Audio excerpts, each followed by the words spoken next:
Realisation account बनाने के बाद हमें बनाना है पार्टनर्स का कैपिटल अकाउंट। तो इस प्रकार का स्ट्रक्चर हमने ड्रॉ किया है, आपको भी ड्रॉ करना होगा। पर्टिकुलर्स, अगर दो पार्टनर्स है तो उनके कॉलम, पर्टिकुलर्स अगेन दो पार्टनर्स हैं तो उनके कॉलम, अगर तीन है तो आप तीन बनाओगे, एक्स वाई और जेड, एक्स वाई और जेड। नेक्स्ट, दो साइड्स होती हैं, एक लेफ्ट हैंड साइड जिसको डेबिट कहा जाता है, डेबिट साइड, और एक होती है राइट हैंड साइड जिसे क्रेडिट साइड कहा जाता है। लेफ्ट हैंड साइड यानी कि डेबिट साइड पर 2 लिख करके नोट करना है आपको सभी। नेक्स्ट, राइट हैंड साइड यानी कि क्रेडिट साइड पर बाय लिख करके आपको सभी रिकॉर्ड करना है।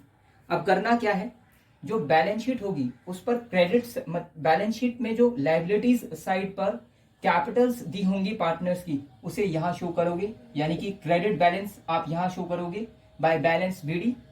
अगर असेट साइड पर पार्टनर्स की कैपिटल दी हुई है तो वो है डेबिट बैलेंस, तो उसे आप यहां शो करोगे, टू बैलेंस बीडी।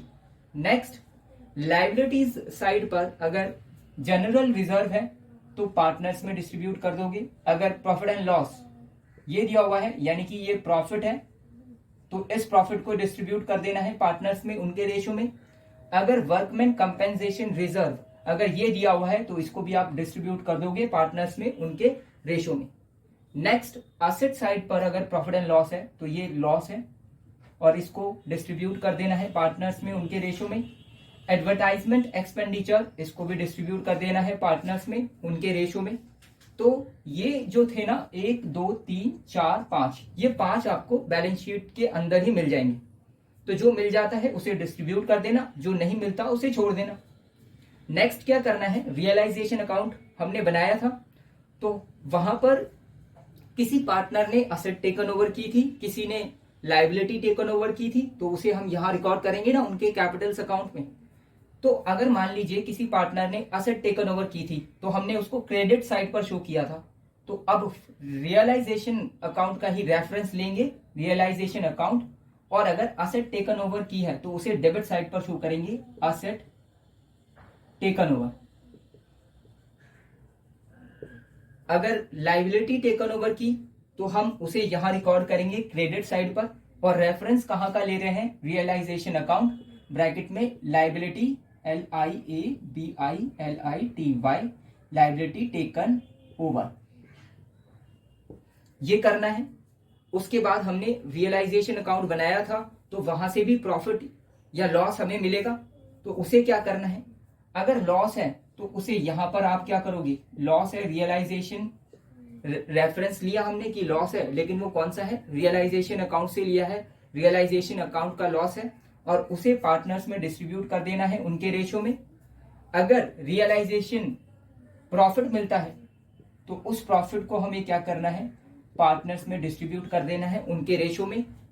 नेक्स्ट क्या करना है, जैसा कि हम बैलेंस करते हैं तो टोटल करोगे इस साइड का भी और इस साइड का भी, ये वाला टोटल ज्यादा रहता है, ये कम रहता है, मतलब पॉजिटिव ज्यादा, पॉजिटिव साइड ज्यादा है, नेगेटिव साइड कम है, तो इसका मतलब क्या होगा, जो भी पॉजिटिव बैलेंस होगा, है ना, बैंक या फिर कैश, ठीक है, उतना अमाउंट दे दिया जाएगा उसको, EXCESS, एक्सेस अमाउंट पेड, ठीक है।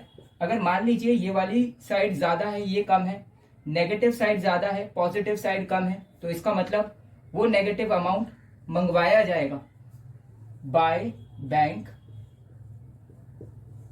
कैश, बैंक या फिर कैश, अमाउंट ब्रॉड, ये करना है यहां पर। मतलब कि एक पार्टनर या तो लेकर आएगा अमाउंट, या फिर कोई जो पार्टनर है उसका एक्सेस अमाउंट अगर आ गया है तो वो पार्टनर जो है ना अपना अमाउंट लेकर जाएगा। इसमें हम यही जो है ना फाइंड करते हैं। फिर से समझिए कि जब हम बैलेंस करेंगे, मान लीजिए एक्स है, एक्स का इस साइड का टोटल ज्यादा है, ये कम रहता है, तो उसका जो भी पॉजिटिव बैलेंस है उसको वापस कर दिया जाएगा, क्योंकि फर्म क्लोज होगी तो एक्सेस अमाउंट का आगे कुछ करना भी नहीं है, तो इसलिए उसको एक्सेस अमाउंट वापस कर दिया जाएगा। मान लीजिए एक्स का ये वाला टोटल ज्यादा है, ये टोटल कम है, इसका मतलब उसका नेगेटिव बैलेंस जो है ना वो ज्यादा है, पॉजिटिव बैलेंस कम है, तो जो भी नेगेटिव है उसको पूरा करने के लिए उस पार्टनर से यानी कि एक्स से क्या किया जाएगा, अमाउंट मंगवाया जाएगा। तो इस तरह से एक लेकर आएगा और एक जो है वो लेकर जाएगा।